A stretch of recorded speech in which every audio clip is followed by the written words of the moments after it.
चिंता संतानहंतारो यत्पादाम्बुजरे नवः द्वियानां तान्निजाचार्यान् प्रणमामि मुहुर्मुहुः।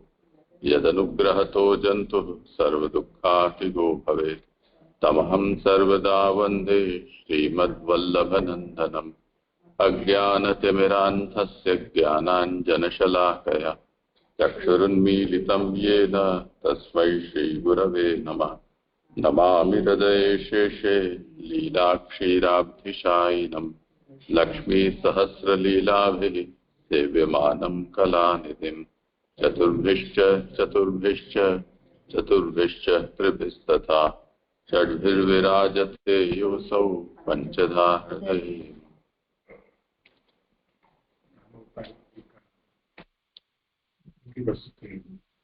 हाँ, करें आरंभ, जिनका क्रम हो हाथ ऊंचा करें। रामावतार। कृपानाथ के चरणों में दंडोत प्रणाम। आवाज आ रही है? हाँ, अच्छी आ रही है। सर आप अपना स्पीकर बंद कर। जी, मैं रामावतार शर्मा श्योपुर से कृपानाथ बोल रहा हूँ। कल के श्लोक में, पिछले 23वें श्लोक में सत्वगुणोपाधि विष्णु की अथवा रजोगुणोपाधि ब्रह्मा की अथवा तमोगुणोपाधि शिव की उपासना करता है, ऐसी भावना से जहां सेवा की जाती हो वहां स्वरूप हानि की संभावना हो सकती है। किंतु सेवक की बुद्धि जहां किसी उपाधि विशिष्ट सेवक को लेकर सेवा करने की नहीं होती हो तो वह कहीं भी किसी की भी सेवा कर सकता है, वहां उसके स्वरूप में हानि की संभावना नहीं होती। जैसे ब्रह्मज्ञानी सर्वत्र ब्रह्म ज्ञान पूर्वक सेवा करता है किंतु उसका स्वरूप अन्यथा नहीं होता। तम यथा यथोपासते, कल्याणकारी सुफल सत्य अनु विष्णु की उपासना से सिद्ध होता है, अन्य से नहीं। आज के आभासार्थ में ब्रह्मा विष्णु महेश ये तीनों ही स्वरूप से एक है। ये आपको इतना थोड़ा सावधानी जी, आप फोन अपना स्पीकर मोड में से बंद कर जी, वरना सामने वाला बोलेगा तो इको आए। अभी भी आपने बंद नहीं किया, स्पीकर बंद कर करूँगी बंद। हाँ, या तो ईयरफोन लगाएं या कान में फोन लगा कर। हाँ, ईयरफोन लगाइए कान।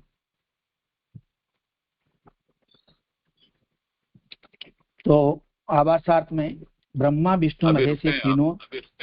अच्छा, आपने अभी किया नहीं है, मैं जो कह रहा हूँ जी, हाँ पहली बार दे देंगे।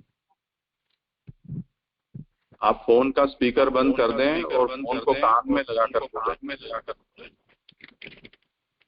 कान में लगाया, स्पीकर बंद करें।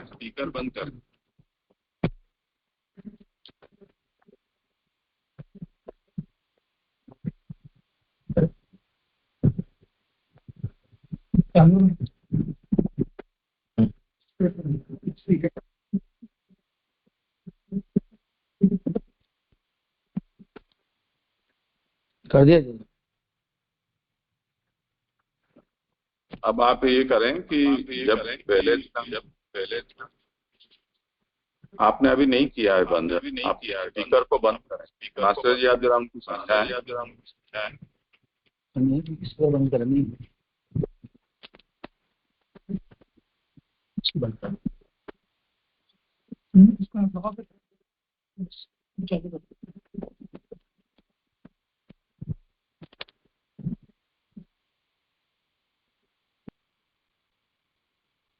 आपके फोन की स्क्रीन के ऊपर स्पीकर का एक बटन दिख रहा होगा, उसको आप छुए हैं तो आपका स्पीकर बंद हो जाएगा। उसके बाद आप बात करते हैं फोन में, उस तरह से आपको करना होगा। या आप तार वाला कोई ईयरफोन उसमें लगाएं अच्छी तरह से, वरना आपका स्पीकर चालू रहेगा और मैं बोलूंगा तो इको आता रहेगा, मुझे मेरी आवाज 2 बार सुनाई देगी। ठीक है, वो जो भी हो सो। अभी ये बात है कि हमने ये तय किया था प्रस्तुति की प्रक्रिया कि जो प्रथम दिन के आरंभ में सबसे पहली बार जो प्रस्तुति करे वो शास्त्रार्थ, स्कंधार्थ, प्रकरणार्थ और अध्यायार्थ, उसका निरूपण करने के बाद जितने श्लोक चले हों वो पूर्व सभी श्लोकों का बहुत संक्षेप में निरूपण करे और उसके बाद अपने हिस्से के श्लोक की प्रस्तुति करें।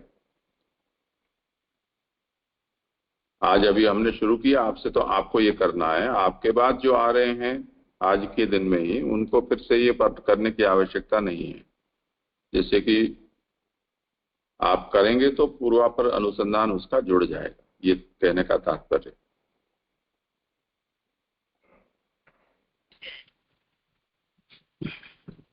मुझे बताया कि पिछले 23वें श्लोक में सत्वगुणोपाधि विष्णु की अथवा रजोगुणोपाधिक ब्रह्मा की अथवा तमोगुणोपाधिक शिव की। कंवरलाल जी, आप जुड़े हों तो इनको समझाने का प्रयास करें। मैं जो कह रहा हूं शायद वो नहीं समझ पा रहे हैं,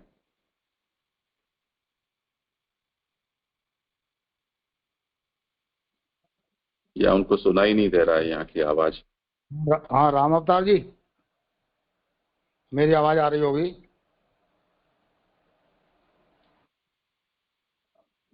राम अवतार जी, आप मेरी आवाज आ रही है आपको? हाँ बस आ रही है ना आवाज। हाँ देखो, अपन ने शुरू में ये स्टार्टिंग किया था। अब सुनिए, आप सुनिए। हाँ, ये आपने स्पीकर फिर खोल लिया। स्पीकर तो बंद है।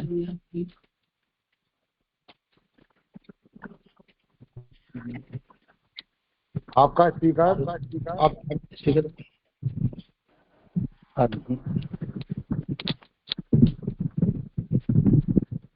हाँ, अब आवाज आ रही है ठीक मेरी? आ रही है, लेकिन मेरी आवाज मुझे लौट रही है, आपका स्पीकर खुला हुआ है।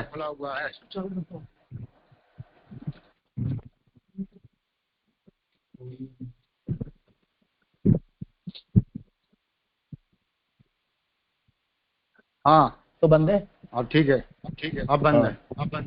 अब आवाज आ रही है मेरी? आ रही है। देखो फिर स्पीकर खुल गया आपका। आपके पास ईयरफोन नहीं है? ईयरफोन ही लगा रखा मैंने।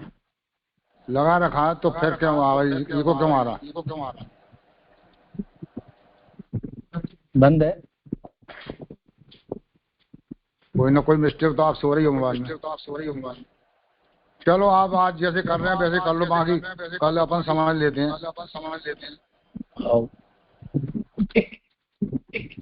मैं जितने अवगान करता हूँ हिंदी भाषी सबको कल फिर समझेंगे अपन कल। जय अब आज ऐसा हो रहा है, कैसा क्या करें?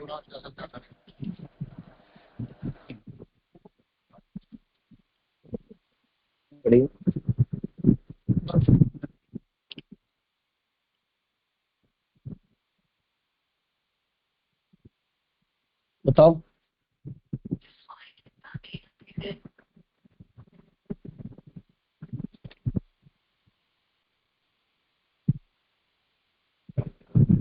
चलो राम अवतार जी पढ़ो अब आप आगे। हाँ, मैंने बताया कि पिछले 23वें श्लोक में सत्वगुणापादिक विष्णु की अथवा रजोगुणापादिक ब्रह्मा की अथवा तमोगुणापादिक शिव की उपासना करता है। ऐसी भावना से जहाँ सेवा की जाती हो वहाँ स्वरूप हानि की संभावना हो सकती है, किंतु सेवक की बुद्धि जहाँ किसी उपाधि विशिष्ट सेवक को लेकर सेवा करने की नहीं होती तो वह कहीं भी किसी की भी सेवा कर सकता है। वहाँ उनके स्वरूप में हानि की संभावना नहीं होती। जैसे ब्रह्मज्ञानी सर्वत्र ब्रह्म ज्ञान पूर्वक सेवा करता है किंतु उसका स्वरूप अन्यथा नहीं होता। तम यथा यथोपास्ते, कल्याणकारी सुफल सत्व तनु विष्णु की उपासना से सिद्ध होता है, अन्य से नहीं।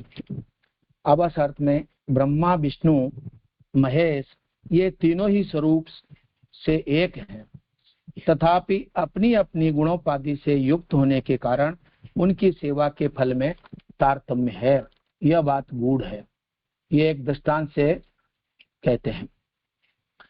पार्थिवाद दारुणो धूम तस्माद अग्नि स्त्रीमय तम सस्तु रजस तस्मात् सत्वम यद ब्रह्म दर्शनम। श्लोकार्थ, जो प्रवृत्ति तथा प्रकाश से रहित है ऐसे पार्थिव काष्ठ से धुआं उत्तम है, क्योंकि उसमें प्रवृत्ति है, और धूम से त्रिमयी वैदिक कर्म प्रधान अग्नि श्रेष्ठ है, क्योंकि उसमें प्रवृत्ति और प्रकाश दोनों ही है। उसी तरह तमोगुण से रजोगुण श्रेष्ठ है, और उससे भी अग्नि के समान प्रकाशमय सत्व गुण श्रेष्ठ है, जिससे ब्रह्म का अनुभव होता है। तो यहाँ बताया जाए कि जो प्रवृत्ति तथा प्रकाश से रहित है, ऐसे पार्थिव काष्ठ से धुआं उत्तम है। पार्थिव काष्ठ से यहाँ गीली लकड़ी से है जो धुआं, उसमें प्रवृत्ति है, और धूम से त्रयमयी वैदिक कर्म प्रधान। जी एक मिनट, जैसे शुरू में बताया था, श्लोक अर्थ पे आपको भावार्थ नहीं करना है, सुबोधनी में भावार्थ करना। अच्छा, जैसे ने पहले बताया था। ठीक है। सुबोधनी में जिस प्रकार की अपेक्षा होती है वह तेज को ढूंढता है, वहां भी अग्नि साध्य कार्यों के लिए अग्नि की अपेक्षा है, और लोक में यह अग्नि काष्ठ में मिलती है, और ये लकड़ियां पृथ्वी प्रकृति की है, उसका पूर्व रूप पृथ्वी से संबंधित अतएव वृक्ष रूपता है। तो जिसे प्रकाश की अपेक्षा होती है वहां तेज को ढूंढता है, वहां पर अग्नि साध्य कार्यों के लिए अग्नि की अपेक्षा है। लौकिक में जहाँ अग्नि की जरूरत अग्नि के लिए अग्नि काष्ठ में मिलती है, और ये लकड़ियां जो पृथ्वी की प्रकृति है, जो वृक्षों से हमें प्राप्त होती है, उनका पूर्व पृथ्वी से संबंधित है। वृक्ष का छेदन और शोषण करने से काष्ठ बनता है। काष्ठ में जलांश जो होता है वह धूम को उत्पन्न करता है। यदि तेज का अंश होगा तो वह अग्नि उत्पन्न करेगा। अग्नि में भी अलौकिक अग्नि उत्पन्न होती है, जिसका प्रयोग अग्निहोत्रादि वैदिक कर्म में होता है। इस अग्नि का संबंध देवताओं से होने के कारण यह वेद्य प्रतिपाद्य है। लोक में भी कालांतर में जब अग्नि प्राप्त करने की इच्छा होती है, तब गीले वृक्षों से काष्ठ संग्रह किया जाता है। वही काष्ठ यहाँ पार्थिव शब्द से कहा गया। श्लोक में जो पार्थिववाद व दारुणो धूप है, पार्थिववाद दारुणो धूप में जो आया है वह ये गीली लकड़ी से जो, तो अधूम ऐसी संधि भी होती है। अतः प्रथम जिसमें धूम न निकले ऐसे शुष्क काष्ठ का संग्रह होता है, फिर उसमें जलती हुई अग्नि का संग्रह होता है, फिर इससे लोकांतर में प्रकाश करने वाली वैदिक अग्नि त्रयमयी बनती है। त्रयीमय है। अग्नि का प्रथम रूप मृतपिंड काष्ठ है, और अंतिम स्वरूप आवनीय वैदिक अग्नि है। इसमें जैसे कच्चे घट में जलांश होता है, अब वो घट को लकड़ी अग्नि का आधार बनाती है। हेलो, हाँ जी, जी यहाँ तक आप प्रकाश डालिए, यहाँ तक। हाँ, यहाँ लौकिक में जैसे अग्नि के लिए काष्ठ की आवश्यकता है, तो अपन उसको जो है गीली लकड़ी से या वृक्ष का छेदन करके लकड़ी को प्राप्त करते हैं। यह जो है काष्ठ में जलांश धूम को उत्पन्न करता है, जो जल का अंश है वो धूम को उत्पन्न करता है, और इसका प्रयोग अपन अग्निहोत्रादि वैदिक कर्म में भी करते हैं। तो अग्नि का संबंध देवताओं से होने के कारण यह वेद्य प्रतिपाद्य है। इसी का यदि आगे इसका वो जो उदाहरण कच्चे घट का दिया है वो इसी से संबंधित है कि कच्चे घट में जलांश होता है, वो घट को लकड़ी अग्नि का आधार बनाती है। अर्थात घट का संबंध प्रथम लकड़ी से होता है, फिर धूम उसे सुखाता है और अग्नि उसे पकाती है। जब कुम्हार घड़ा बनाता है तो उसमें जो घट में जलांश होता है, उस घट को लकड़ी अग्नि का आधार बनाती है। अर्थात घट का संबंध जो प्रथम पहले लकड़ी से होता है और फिर धूम से होता है, तो धूम उसको सुखाता है और अग्नि उसे पकाती है। इस प्रकार ये अग्नि ही काष्ठ, धूम और अग्नि अपनी इस उपाधियों से उस घट का अनेक प्रकार से उपकार करती है। उसी प्रकार ब्रह्म भी तमोगुण से लौकिक भोग का, रजोगुण से कर्म का और सत्व गुण से ज्ञान का संपादन करता है। यहाँ यद ब्रह्म से वृक्ष रूपता बताई गई। श्लोक में यद जो है वो ब्रह्म से वृक्ष रूपता के बारे में बताई गई है। तमो रूप ब्रह्म से रजो रूप ब्रह्म उत्तम है। और उससे भी उत्तम सत्व रूप ब्रह्म है जो ज्ञान रूप है, जिससे ब्रह्म का दर्शन अर्थात अनुभव होता है। तम से रज इसलिए उत्तम है कि वह सत्व अर्थात ज्ञान रूप कार्य के अधिक निकट है। जैसे काष्ठ की अपेक्षा धूम अग्नि के अधिक पास है, इसलिए उत्तम है। ये उत्तरोत्तर उत्तमा दूरी और सामीप्य के न्याय से समझी गई है। इसलिए तमोगुणापादि, रजोगुणापादि और सत्वगुणापादि से युक्त होने के कारण इनके कार्य में भी विलक्षणता है, अर्थात ये पृथक पृथक कार्य करते हैं। पूर्व श्लोक में ब्रह्मादि देवताओं को त्रिविध जीवन रूप से बताया गया था, किंतु प्रस्तुत श्लोक में यही त्रिविध ब्रह्म के रूप में निरूपित किया गया है। यहाँ इतनी विशेषता है। तो ये दृष्टांत से जो है यहाँ तीनों की तमोगुणादि, रजोगुणापादि और सत्वगुणादि से युक्त होने के कारण यहाँ इनके कार्य में विलक्षणता है। ये इसमें ऐसा इसमें बताया गया।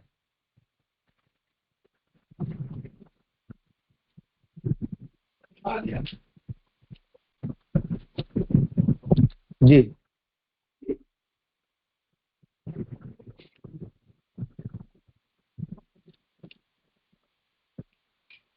जी प्रणाम। यहाँ पर एक प्रश्न था जी जी, वैदिक अग्नि त्रयमय बनती है, तो त्रयमय से क्या तात्पर्य? वैदिक अग्नि के तीन प्रकार से, जैसे प्रवृत्ति, प्रकाश और तीसरा फिर? और प्रवृत्ति और प्रकाश दोनों ही। उसका यहाँ पर फिर इसमें तमोगुण से रजोगुण और रजोगुण से सत्वगुण।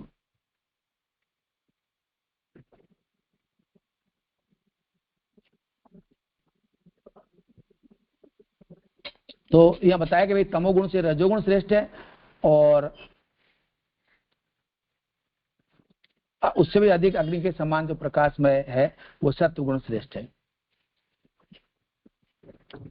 ये इस प्रकार ये त्रयमयी जो है वैदिक अग्नि है।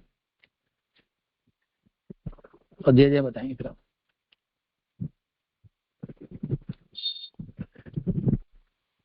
जी हाँ प्रणाम जय जय।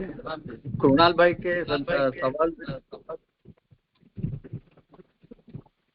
यहाँ जैसे कहा है ना कि अतः प्रथम जिसमें धूम न निकले ऐसे शुष्क काष्ठ का संग्रह होता है, फिर उससे जलती हुई, तो ये पार्ट 1 जलती हुई अग्नि का संग्रह होता है, और फिर इससे लोकांतर में प्रकाश करने वाली वैदिक अग्नि त्रयी में होती है। तो पहले जो शुष्क काष्ठ है, फिर वो जलती हुई अग्नि का संग्रह है उसमें, और फिर वो जो वैदिक अग्नि के रूप में परिवर्तित होती है, यानी उसका ये होता है। तो ये त्रयी मैं इस तरह मैं समझता हूँ। जी तन भाई क्लियर हुआ। आवाज रिपीट हो रही है ना, इको हो रहा है।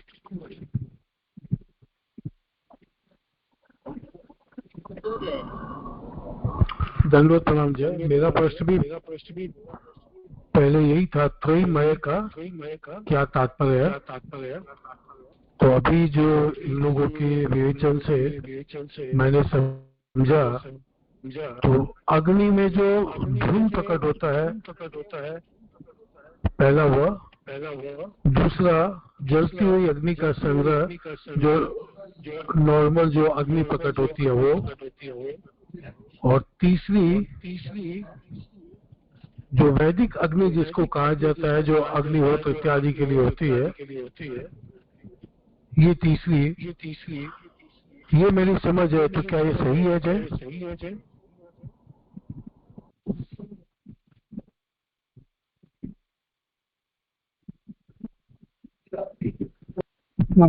मैं ये पूछ रहा हूँ, इससे सिद्ध क्या करना चाह रहे हैं, क्या दिखाना चाह रहे हैं?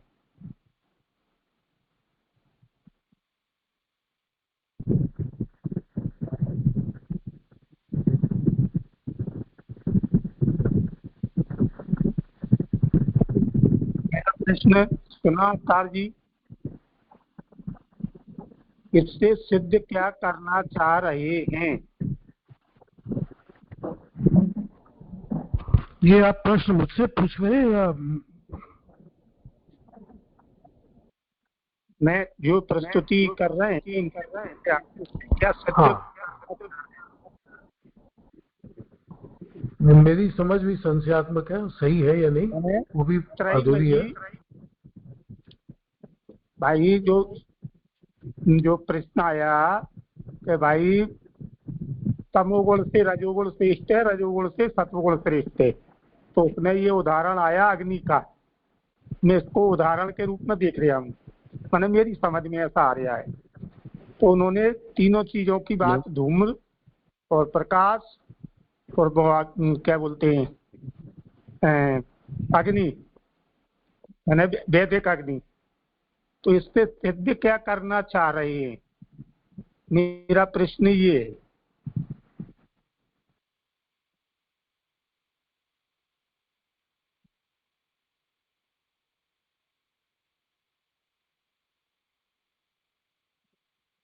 रामावतार जी, आप समाधान करें प्रश्न का। जय जय बोला, जय जय बोला, जय जय। आपसे प्रश्न हो रहा है, आप समाधान करें। कई लोगों ने किया है प्रश्न।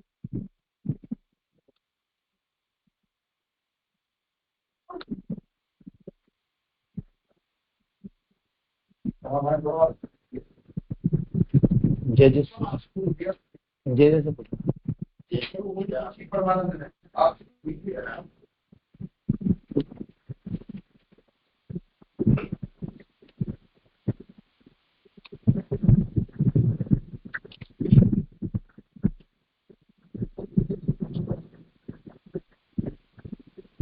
हेलो,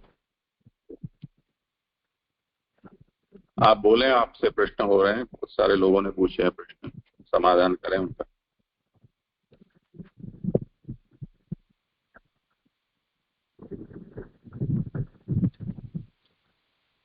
आवाज नहीं आई।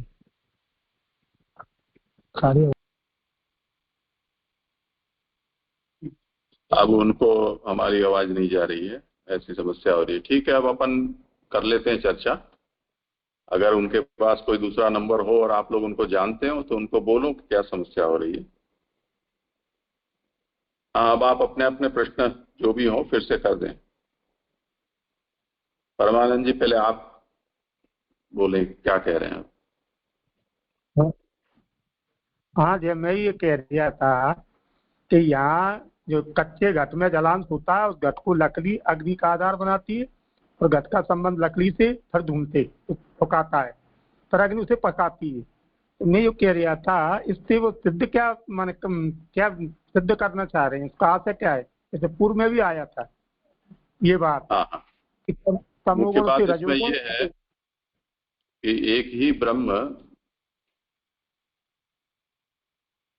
ये तीन गुणों के उपाधि से युक्त कैसे होता है, और ऐसे उपाधि युक्त ब्रह्म के रूपों की उपासना करने वालों को फल में तारतम्य कैसे होता है या कैसे हो सकता है, ये जो प्रश्न आगे किया गया उसका समाधान तो कोई उदाहरण के बिना, केवल एक उदाहरणवाद दिया था कि जैसे एक व्यक्ति कार्य के भेद से अलग अलग पाठक, पाचक आदि नाम से जाना जाता है, उसके कारण व्यक्ति में भेद नहीं होता है, फिर भी उसके नाम अलग अलग हो जाते हैं। उस तरह से कार्य विशेष के लिए ब्रह्म ने सत्वोपाधि, रजोपाधि और तमोपाधि को अंगीकार किया है, और उससे वो उत्पत्ति स्थिति लय आदि कार्य करते हैं।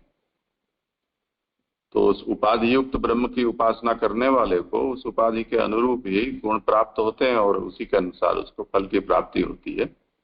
ये पूर्व श्लोक में निरूपित हुआ।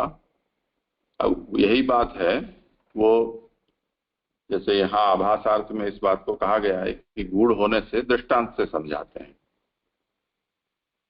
तो जो काष्ठ है उसमें कोई चेष्टा नहीं है, उसमें कोई प्रवृत्ति या प्रकाश नहीं होता है, वो जड़वत होता है जैसे मिट्टी। पर जब उसको जलाया जाता है तो उसमें से धुआं निकलता है, तो वहां चेष्टा तो आई, परंतु गीली लकड़ी में से प्रकाश नहीं होता है, तो वो धूम युक्त या धूम रूपी चेष्टा या प्रवृत्ति वहां दिखाई दी। तो रजोगुण है वो प्रवृत्तिशील होता है, तमोगुण है वो मूढ़ होता है। तो ये अवस्था का भेद हो गया। तो जिसमें अग्नि प्रज्वलित नहीं की गई है, ऐसा जो काष्ठ है जो कि अभी वृक्ष में से काट के रखा हुआ है, वो तमो अवस्था है उसकी, प्रवृत्ति रहित। जब उसमें अग्न्याधान किया गया तो उसके जलांश जो गर्म होने से भाप बन जाती है, वहां रजोगुण है वो हमें दिखलाई देता है। और जब रजोगुण छट जाता है, यानी जलांश समाप्त हो जाता है, तब फिर शुद्ध अग्नि है, प्रकाशमय, तेजमय, वो हमें दिखलाई देती है। तो ये उसकी सात्विक अवस्था हुई।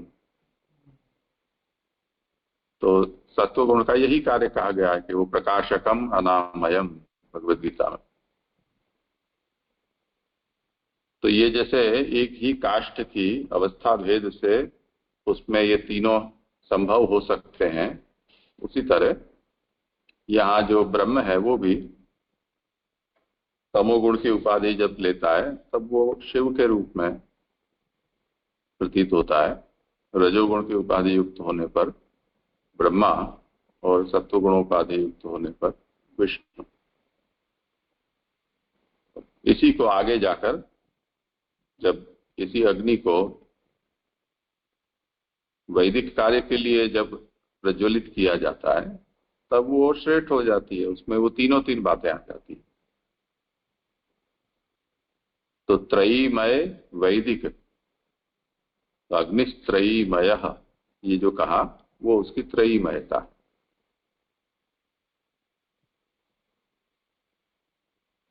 तात्पर्य यह है कि पूर्व में कही गई जो बात है उसी को यहाँ पुष्ट किया है। जो त्रयीमय है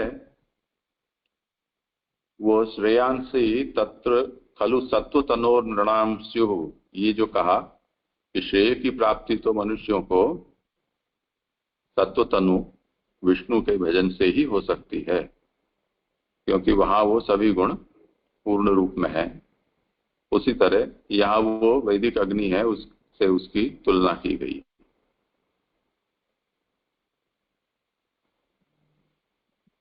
हाँ जी, बराबर। अब आ गया जो समझ में। हाँ, औरों को कुछ कहना हो तो बोले। ये कल का एक प्रश्न रह गया क्योंकि हाँ। तत्व पूरा हो गया था। वहाँ कल का वो था भागवत सिद्धांत है कि प्रकृति संबंध बिना ही भगवान में स्थित कर्तव्य है। इसी शुद्ध ब्रह्म से कुछ न्यून, इसी का रूप अक्षर ब्रह्म, और यह अक्षर ब्रह्म ही प्रकृति पुरुष विभेद से दो रूपता को प्राप्त होता है। तो मैंने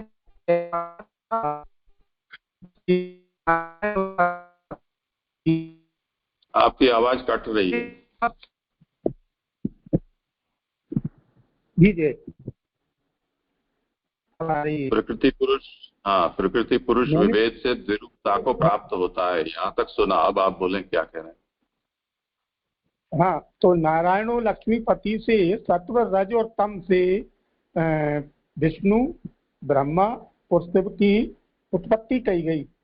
और कल यहाँ सीधे उपाधिक में वहां से उस ब्रह्म से, क्योंकि उसमें प्रकृति पुरुष की बात आई थी, लेकिन मुझे नारायण लक्ष्मीपति कहाँ रह गए ये समझ में नहीं आया। क्या प्रकृति पुरुष को मानूं? नहीं, प्रकृति पुरुष अलग वस्तु है। प्रक्रिया ये है, तो प्रक्रिया यहाँ यह है कि परब्रह्म जब गुणावतार धारण करना चाहते हैं तब परब्रह्म का जो एक विराट रूप है,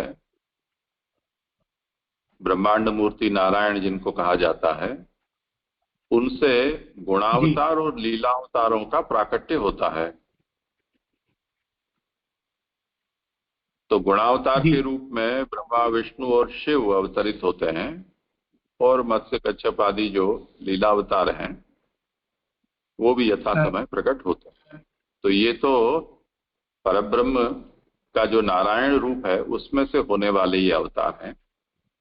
और अक्षर जो है वो प्रकृति, पुरुष, काल, कर्म, स्वभाव, इन 5 रूपों को धारण करता है। उसमें अक्षर के जो सच्चिदानंद स्वरूप अक्षर है उसके सदंश के प्राधान्य से प्रकृति प्रकट होती है या प्रकृति रूप अक्षर होता है, और चिदंश के प्राधान्य से समष्टि पुरुष प्रकट होता है या समष्टि पुरुष का रूप अक्षर धारण करता है। मैंने ये अक्षर में से हो रहे हैं, अक्षर से होते हैं। हाँ ठीक है।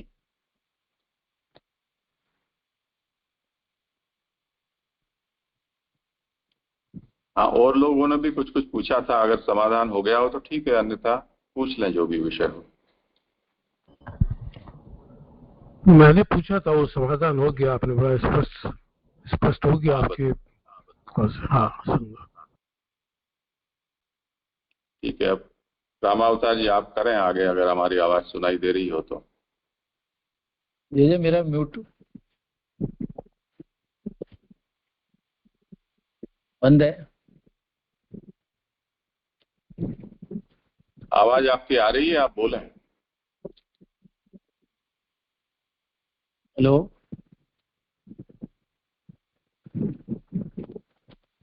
आवाज आ रही है, बोले। आ रही मेरी आवाज? मुझको तो नहीं आ रही कहीं भी। अगले श्लोक में सतयुग से चली आती हुई सत्यवादी की सेवा में सदाचार का प्रमाण देते हैं।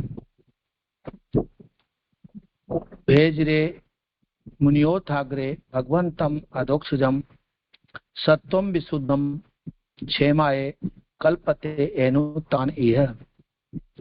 पहले सतयुग में ज्ञानी मुनियों ने विशुद्ध सत्व रूप अधोक्षज इंद्रिय जन्य ज्ञान से अतीत भगवान की सेवा की, जिससे उन्होंने उत्तम फल प्राप्त किया ही, किंतु उनके मार्ग पर चलने वाले आज भी इसी जन्म में कल्याण को, जीवानंद को प्राप्त करते हैं। सुबोधनी जी में पहले के मुनियों ने आत्मा के लिए भजन किया, अर्थात उन्होंने अधोक्षज भगवान की ही सेवा की है। यह भेजरे आत्मने पद है और बहुवचन में है। इससे ज्ञात होता है कि यह आचरण किसी एक तक ही सीमित नहीं था, अपितु बहुतेरों का यह आचरण रहा। तदुपरांत इस भजन का फल आत्मगामी है, अर्थात जो भगवान सर्व के आत्मरूप हैं उनका भजन किया। यह सेवा भजन उन्होंने की जिनमें दोष का सर्वथा अभाव था। इसी का निर्देश करने के लिए यहाँ मुनय शब्द का प्रयोग किया है।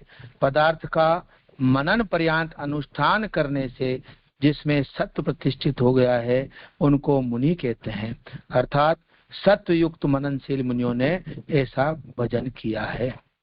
यहाँ मुनियों ने आत्मा के लिए भजन किया, उन्होंने अथज भगवान की सेवा की। यहाँ मुनि शब्द से जो जिन्होंने मनन पर्यंत, यानी जो भजन पूजन करने के बाद जो उन्होंने मनन किया, उस अनुष्ठान से उनको सत्व का प्रतिष्ठित हुआ, इसलिए उनको मुनि कहते हैं। अर्थात सत्वयुक्त मननशील मुनियों ने ऐसा भजन किया जो आत्मने पद है। आगे करें आगे। मेरी तो आवाज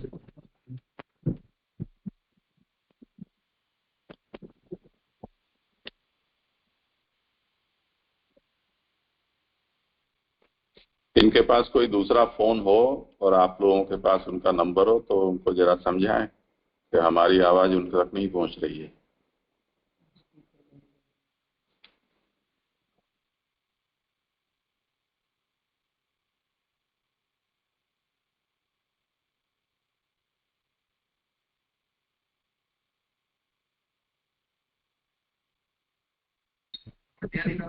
अब श्लोकस्थ अर्थ का यह अभिप्राय है कि अज्ञान अवस्था में उन्होंने भजन नहीं किया है, किंतु ज्ञानी होकर उन्होंने अथोजत भगवान को भजा है। अग्रे का अर्थ सतयुग में प्राकृत युग है। इस वाक्य के अनुसार अग्रे का यहाँ यही अर्थ ग्रहण किया गया है। ब्रह्म रूपता एवं अलौकिकता बताने के लिए यहाँ भगवान तथा अथोगत ऐसे दो प्रकार का प्रयोग किया गया है। अर्थात जो प्रभु हैं वो षड ऐश्वर्य से युक्त हैं तथा इंद्रिय जन ज्ञान प्रभु से नीचे ही रहता है, क्योंकि भगवान जो हैं वो 6 प्रकार के ऐश्वर्य ज्ञान वैराग्य धर्म यश ऐश्वर्य और श्री, इन 6 का समुदाय जो है भग कहलाता है। भगवान कृष्ण में भी यही 6 अर्थ विद्यमान थे। तो इंद्रिय जन्य ज्ञान प्रभु से नीचे ही रहता है, अर्थात प्रभु इंद्रिय जन्य ज्ञान से अतीत है। भगवंतम अधोक्षजम। विष्णु में सत्व गुणापादि की मुख्यता का निर्देश करने के लिए उनको यहाँ सत्व रूप कहा है। सत्व अथवा अर्थात यहाँ सत्व शब्द भगवान का समानाधिकरण से विशेषण है। यह सत्व गुण ब्रह्मादि में विद्यमान है, तो क्या ये मुनिगण उनका भजन करते थे, ये प्रश्न है। तो इस संदेह की निवृत्ति के लिए यह विशुद्ध पद का प्रयोग हुआ, अर्थात विशुद्ध शुद्ध सत्व वाले भगवान का ही भजन करते थे, मिश्र सत्व वाले ब्रह्मादि का नहीं। ऐसे विशुद्ध सत्व वाले की सेवा से किस फल की प्राप्ति होती है, ऐसी जिज्ञासा के उत्तर में कहते हैं कि विशुद्ध सत्व रूप भगवान की सेवा फल का तो कहना ही क्या है। इनके सेवकों को तो उत्कृष्ट फल मिलता ही है, किंतु ऐसे सेवकों की सेवा करने वाला भी मुक्त हो जाते हैं। यानी जो दासानुदास हैं वो भी जो सेवकों को सेवा करने वाले भी मुक्त हो जाते हैं। कल्पते एनु तानि है,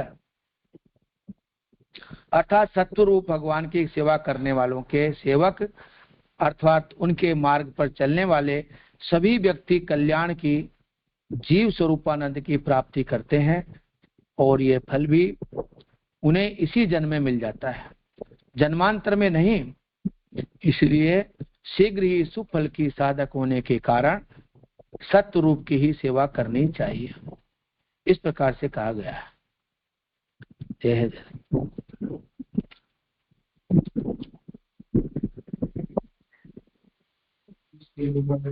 किसी को कुछ कहना पूछना हो तो? जी, यहाँ पर ये सत्व अर्थात यहाँ सत्व शब्द भगवान का समानाधिकरण से विशेषण है, वो लाइन थोड़ा स्पष्ट करेंगे आप?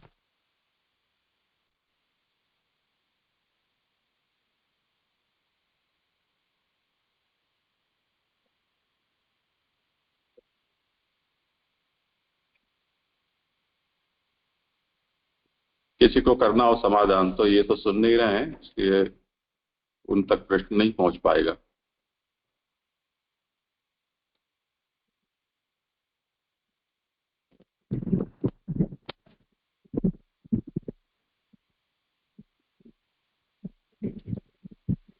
समानाधिकरण का मतलब है, मूल श्लोक पर ध्यान दो, जो अन्वय होता है जब तो अनुरूप का जब ये विपत्ति प्रचार हो गए।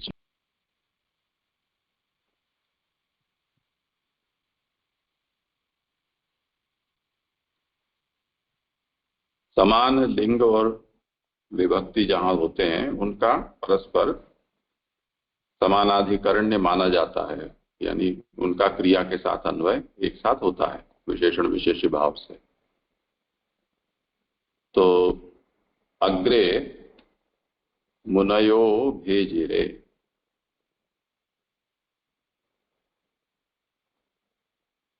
ये मुख्य बात है। अग्रे यानी आगे, जैसे कहा गया कि कृतयुग से ये चली आ रही परंपरा, तो मुनियों ने उनका भजन किया है। किनका किया? भगवंतम अधोक्षजम सत्वम विशुद्धम, ये सब भगवान के लिए कहे गए शब्द हैं। तो ये सभी समान वचन, समान विभक्ति, समान लिंग के होने से इनका समानाधिकरण है, यानी ये सभी एक ही के बारे में कहा जा रहा है, ये समानाधिकरण हुआ।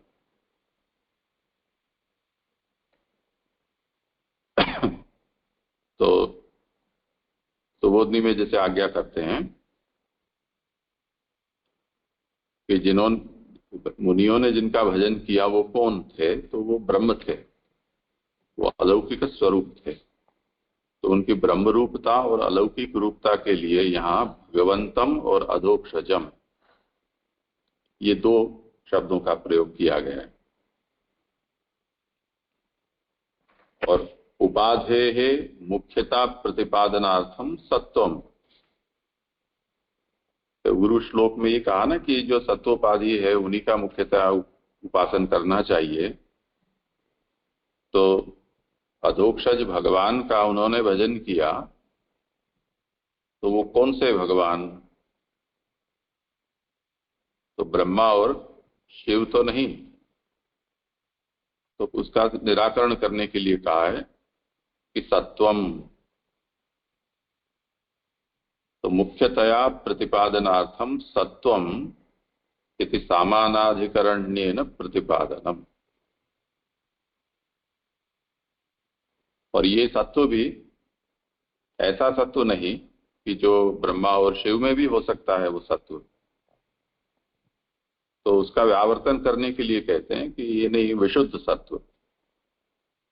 तो उससे ब्रह्मा आदि में जो विद्यमान सत्व है उसकी यहाँ पर निवृत्ति कही गई, उसका निराकरण किया गया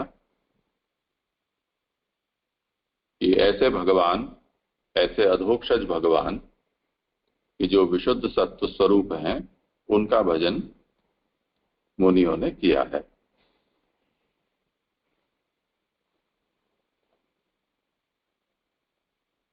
ठीक है सर, क्लियर हो। प्रणाम। आगे का श्लोक कैसा है? जी प्रणाम जी। तो अगर ये नहीं कर पाते तो जो अगले जिनकी प्रस्तुति है तो वो नहीं करना चाहिए, जो राम अवतार नहीं, राजा राम की। तो अगर इनसे आवाज नहीं पहुंचती तो राजा राम देखते हैं। चलो अभी ललित जी क्या पूछते हैं? हाँ, दंडक प्रणाम जी। ये आभास अर्थ में ये सतयुग से चली आती ही इसका आशय स्पष्ट नहीं रहा। सतयुग से जोड़ने का क्या कारण है यहाँ पे?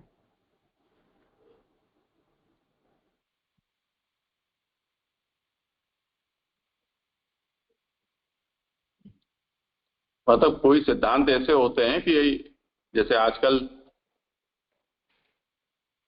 जो हवेली पंथ चल निकला है पिछले 150-200 साल से, और उसके कारण जो शुद्ध पुष्टि मार्ग है उसके ऊपर धूल छा गई है। तो शुद्ध पुष्टि मार्ग इन दिनों में अप्रचलित है, अजूबा है, और पुष्टि मार्ग का पर्याय आज हवेली पंथ है।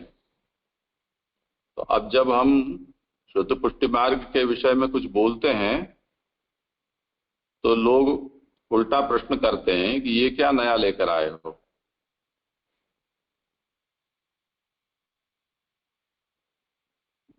तो यही बात यहां भी हो रही है कि श्रेयांश्री तत्र खलु सत्व तनोर नृणांशु, ये जब कह रहे हैं तब लोग यहां पूछेंगे उनको ये नया नया क्या लेकर आए हो?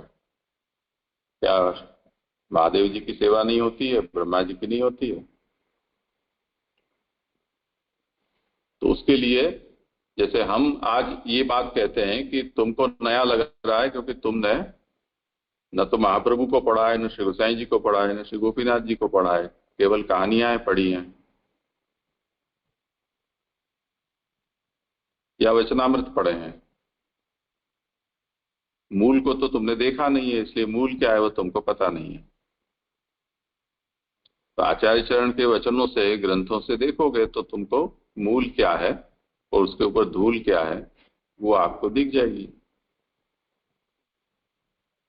तो यहाँ वो परंपरा बता रहे हैं कि ये कोई नई बात नहीं है, सतयुग से चली आती हुई सत्व गुणोपाधिक की सेवा में सदाचार, इसका प्रमाण देते हैं।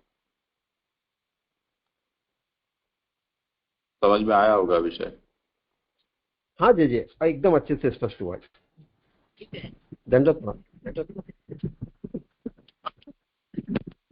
आप पढ़ो जी आगे।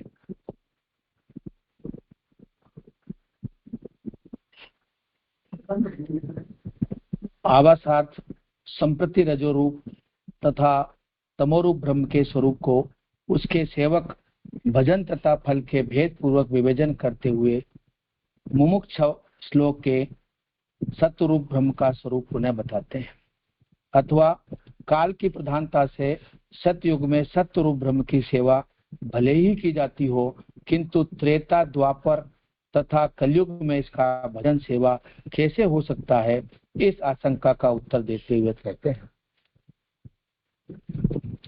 मुमुक्षवो घोर रूपान हित्वा भूतपतिन अथ नारायण कला शांता भजन्ति यन सूयव।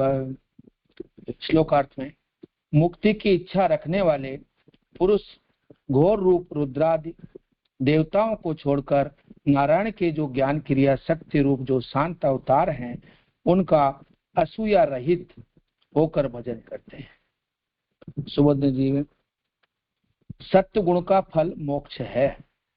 मोक्ष ज्ञान से होता है, ज्ञान शांत अंतःकरण से सिद्ध होता है, परंतु जिसका भजन किया जाता है उसी का ध्यान करना चाहिए। तदनुसार घोर रूप का ध्यान करने में चित्त भी घोर रूप वाला अशांत बन जाता है। इसलिए स्वरूप में अभेद होने पर भी सत्व मूर्ति के घोर रूप को तथा घोर रूप देवताओं को छोड़कर प्रथम से ही जो व्यक्ति मोक्ष का साधन बनाकर कुलाचार से अथवा श्रद्धा से परंपरागत राजस तामस रूपों का भजन करते हैं, वे भी राजसिक तथा तामसिक स्वरूप का ज्ञान होने पर उनके भजन को छोड़कर ब्रह्मांड के भीतर रहने वाले पुरुष रूप नारायण के धर्मावतार रूप जो ज्ञान शक्ति रूप मत्स्यादि अवतार हैं उनका तथा क्रिया शक्ति रूप रामादि अवतारों का दूसरे अवतारों में दोष बुद्धि न रखते हुए भजन करते हैं। परंतु इनका यह भजन भक्ति मार्गीय भजन नहीं होता। इन मत्स्यादि रूप और रामादि रूप अवतारों का भजन किसी पुरुषार्थ को सिद्धि करने के लिए विहित धर्म मार्ग के अनुसार किया जाता है। जो देवता संदिग्ध शांत स्वरूप वाले हैं उन्हीं का भजन पुरुषार्थ सिद्धि के लिए करते हैं, नरसिंह आदि रूप का नहीं करते। किंतु भक्ति मार्ग में जो प्रयोजन की गौणता के कारण तथा भजनीय विषय की प्रधानता के कारण प्रभु के सर्वरूप एक ही स्वरूप में भजन करने योग्य हैं। सत्व गुण का फल मोक्ष है और मोक्ष से ही ज्ञान होता है। ज्ञान शांत अंतःकरण से सिद्ध होता है, परंतु इनका भजन जो करते हैं उसी स्वरूप का उसमें ध्यान करना चाहिए। और यह श्लोक में घोर रूप का ध्यान करने में चित्त भी घोर रूप वाला अशांत बन जाता है। इसलिए तो दो बार ना पढ़ें, आपने तो पढ़ लिया, अब इस पर किसी को कुछ पूछना हो कुछ कहना हो तो विचार करें।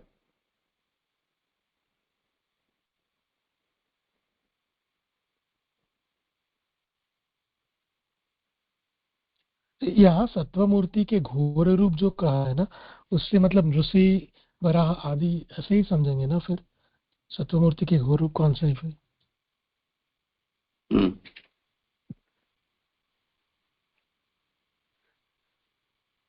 हाँ, करें समाधान रामावतार जी। सत्य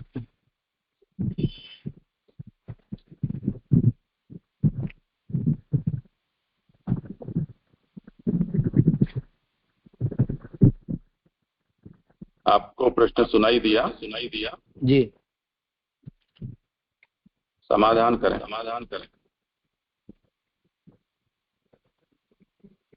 इसमें सत्व गुण का फल मोक्ष है। मोक्ष ज्ञान से होता है, ज्ञान शांत अंतःकरण से सिद्ध होता है। कृपानाथ आप ही बताएं। नहीं, इनका प्रश्न ये है कि घोर रूप का अर्थ क्या समझना।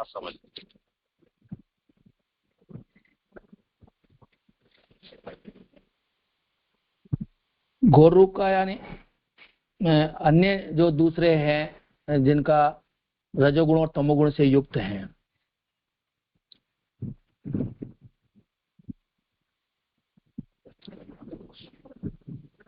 वराह नृसिंह को घोर रूप समझना या शिव रूप की बात हो रही है यहाँ?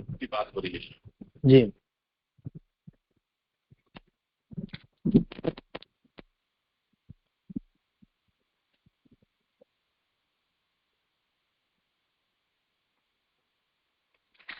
जैसे घोर रूप का वैसे शिव जी से संबंधित होना चाहिए।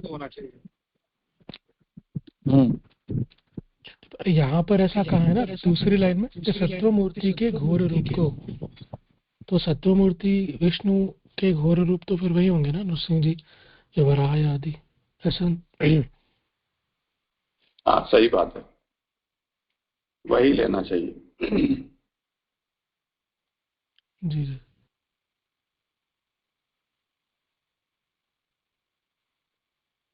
हाँ, और कोई विषय है?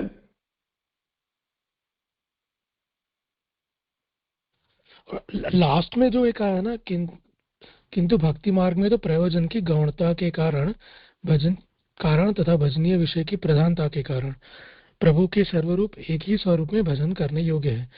तो पहले ये बात करी कि मुमुक्षु जो है मूल श्लोक में, तो मुक्ति की इच्छा रखने वाला जो है वो मतलब वो अपना मोक्ष पुरुषार्थ सिद्ध करने के लिए जो है वो अपने सत्व मूर्ति के जो शांत रूप है उसको पसंद करेगा।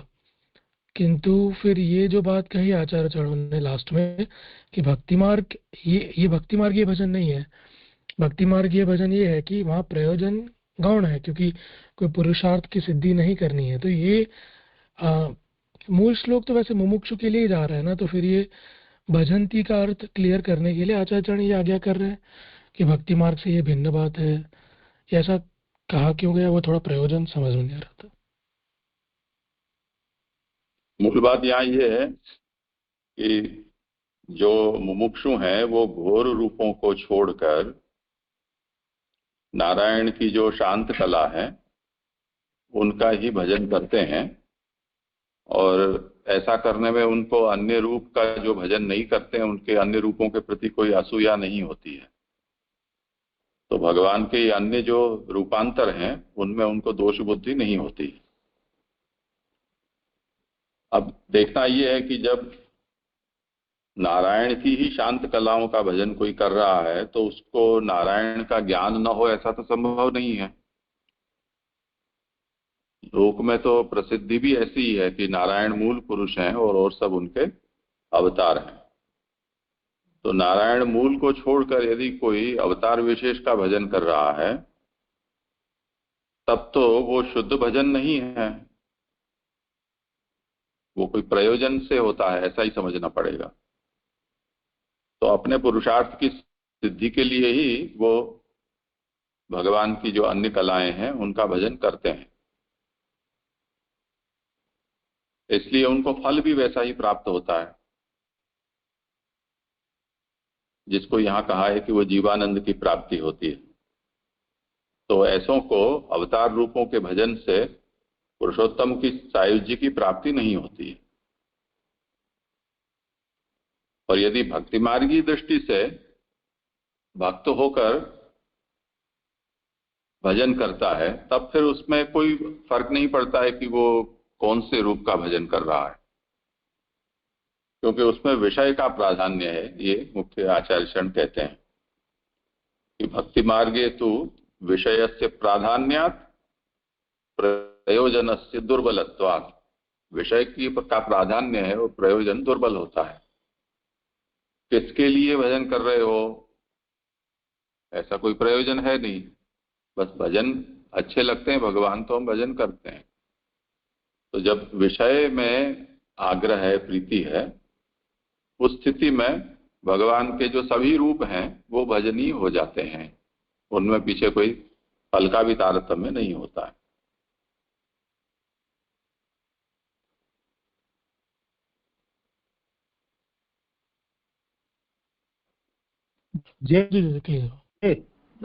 तो जे आपसी ने जो अभी समझाया तो उसमें नृसिंह आदि रूप भी आ गए ना, मतलब सभी स्वरूप में जो गौर स्वरूप कहा। हाँ सभी आ गए। हाँ हाँ हाँ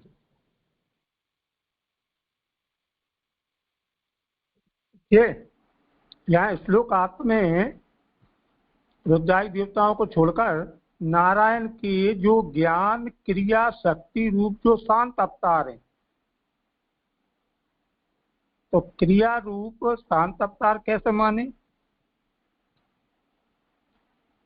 ज्ञान अवतार तो शांत है, उनका असूया रहे तो कर भजन करते हैं, माने ज्ञान और क्रिया शक्ति रूप जो शांत अवतार, ज्ञान रूप क्रिया रूप। तो क्रिया रूप में तो नरसिंह आदि आ गए, लेकिन महाप्रभु जी कह रहे हैं यहाँ तो नरसिंह आदि का भजन नहीं करती।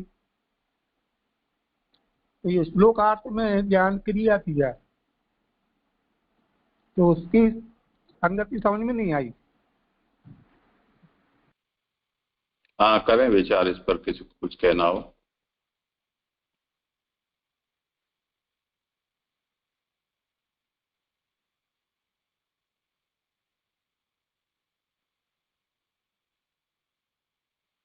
उसमें ये मुझे ऐसा लग रहा है कि जो सुबोधनी जी में कहा कि भजन किसी पुरुषार्थ की सिद्धि के लिए विहित धर्म के अनुसार किया जाता हो, वो नृसिंह आदि रूप का नहीं करते। मतलब किसी पुरुषार्थ की सिद्धि के लिए हो या विहित धर्म के मार्ग के अनुसार हो।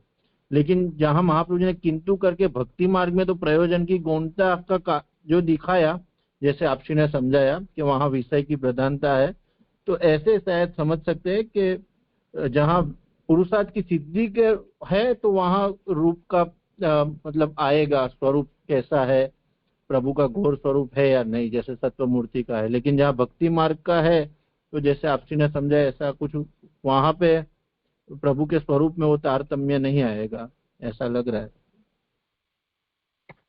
नहीं, मुझे यहाँ लग रहा है उनका प्रश्न था कि क्रिया शक्ति रूप कैसे समझना, मतलब क्रिया शक्ति रूप कैसे शांत हो सकते हैं। तो यहाँ पे अगर अपन सुबोधनी जी में देखें तो वहां पे महाप्रभु जी ने अपन को बताया कि ज्ञान शक्ति रूप मत्स्य आदि अवतार है, वो क्रिया शक्ति रूप राम आदि अवतार है। जो वो इसमें नरसिंह अवतार समझना चाह रहे हैं, मतलब समझ रहे हैं क्रिया शक्ति रूप में, वो महाप्रभु जी यहाँ राम आदि अवतार बता रहे हैं।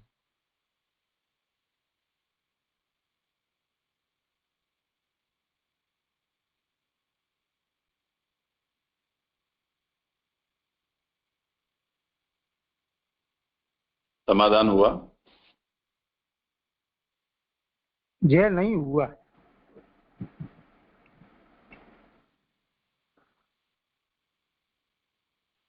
मतलब आपने जो बताया ना कि जो एक तो रुद्र आदि देवताओं को छोड़कर, तो रुद्र आदि देवताओं में आप ये समझना चाह रहे हैं, मतलब अपन ये समझ रहे हैं कि यहाँ पे जो गुरु रूप वाला शांत स्वरूप है प्रभु का, वो वाला जिसमें हम अभी जो है नरसिंह रूप वगैरह ले रहे हैं, वराह रूप वगैरह ले रहे हैं।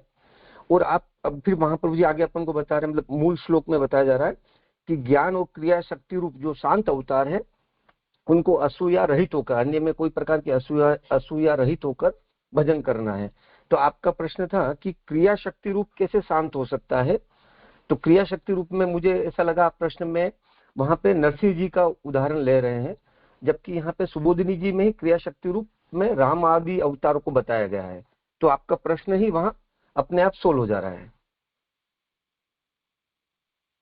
जी ठीक है। ज्ञान शक्ति का अवतार यानी मत्स्य अवतार और क्रिया शक्ति का रामावतार, ऐसे महाप्रभु ने यहाँ पर स्वयं ही सुबोधि में लिखा है। और जो घोर रूप है उनका तात्पर्य वो तो आगे ही बता दिया है कि भूतपति यानी रुद्र आदि देवता हैं, उनका भजन छोड़कर, और साथ ही साथ सत्वमूर्ति के भी जो घोर अवतार हैं उनका भी भजन छोड़कर जो क्रिया और ज्ञान शक्ति रूप अवतार हैं शांत, उनका ही वो भजन करते हैं। तो ये तो हम देखते भी हैं ना कि मत्स्य वरा आदि जो भगवान के अवतार हैं उनका हम महात्म्य के रूप में अवगाहन करते हैं, परंतु उन रूपों के भजन की कोई परंपरा देखी नहीं जाती है, बहुत ही कम देखी जाती है।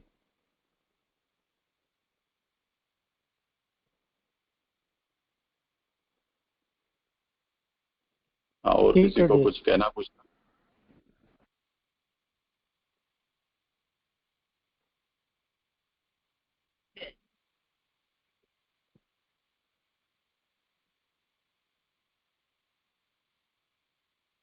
आगे किसका है? एक प्रश्न ये था, हाँ जी एक प्रश्न ये था कि नृसिंह आदि रूप का जो यहाँ बात हुई कि जो भजन पुरुषार्थ की सिद्धि के लिए वो नहीं करते, लेकिन हम जैसे साउथ में या कहीं पे देखे ज्यादातर या तंत्र मार्ग में, वहाँ तो नृसिंह जी का मतलब प्रचलन ज्यादा है और उनके सेवक भी ज्यादा है, जो हम शुद्ध भक्ति मार्गीय नहीं कह सकते ज्यादातर। तो उसमें कैसे समझेंगे, मतलब उनका हम ज्यादा देखते हैं, वो उनका पूजन आदि का प्रकार भी तंत्रोक्त रीति से भी।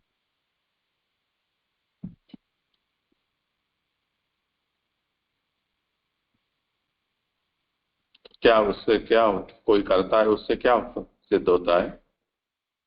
मतलब जैसे यहाँ पे ये आया ना कि जो विहित धर्म मार्ग और पुरुषार्थ की सिद्धि के लिए जो करते हैं वो शांत स्वरूप का ही पूजन करते हैं, मतलब नृसिंह आदि का नहीं करते हैं। महाप्रभु जी ने उनको भक्ति मार्ग की मर्यादा में बांधा है ना, मतलब ऐसे हम अगर देखें तो विहित धर्म और पुरुषार्थ की सिद्धि के लिए जनरली इनका पूजन नहीं होता है, ऐसा हम ये श्लोक से समझ सकते हैं ना, घोर रूप का ध्यान से, इसलिए।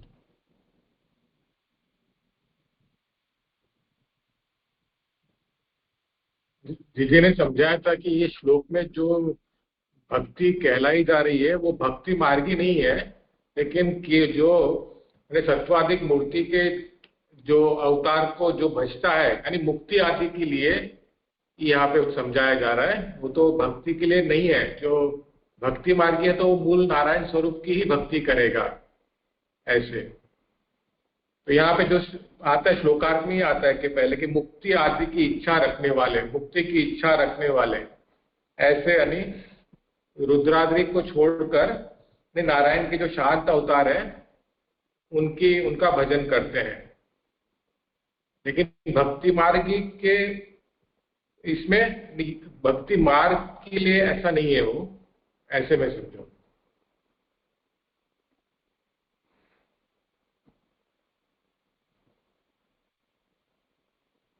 हाँ, मतलब मैं भी ऐसा ही कर रहा हूँ कि वो भक्ति मार्ग के लिए नहीं है, क्योंकि अगर तंत्रोक्त जितने भी प्रकार देखे तो वो भक्ति मार्गीय तो नहीं है ना, वो मतलब मुक्ति के अर्थ ही है ना, तो वहां पे उनका, इसलिए मुझे थोड़ा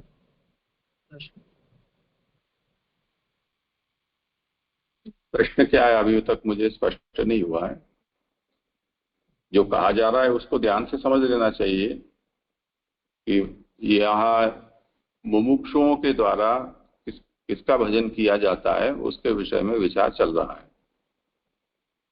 तो मुमुक्षु जो होगा वो घोर रूपों का भजन नहीं करना चाहेगा, क्योंकि उससे उसका चित्त भी घोर होने की संभावना रहती है। तो घोर होने पर तो उसकी सात्विकता नष्ट हो जाएगी। तो सात्विकता बनी रहे तो ही मोक्ष की प्राप्ति होगी, तो ही ज्ञान होगा, तो ही अंतःकरण शांत होगा। इसलिए मुमुक्षु को उसकी जो लक्ष्य है उसके अनुरूप गुण हो और ऐसे ही स्वरूप का ध्यान भजन करना चाहिए। अब उस स्थिति में जो सत्वमूर्ति से भिन्न जो रूप हैं अथवा सत्वमूर्ति के भी जो घोर रूप हैं या घोर स्वरूप हैं, उनका भजन मुमुक्षु करना नहीं चाहेगा। इसलिए उन स्वरूपों का त्याग करके सत्वमूर्ति की जो शांत कला है उसी का वो भजन करेगा।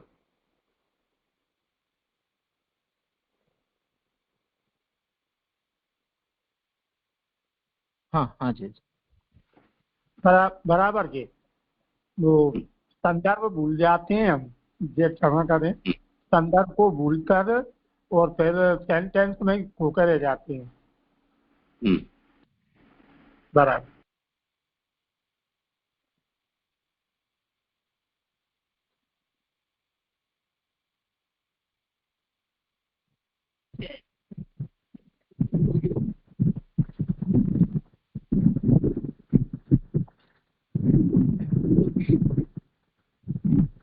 अब क्या करें? अगले प्रसिद्ध करता राजाराम जी है।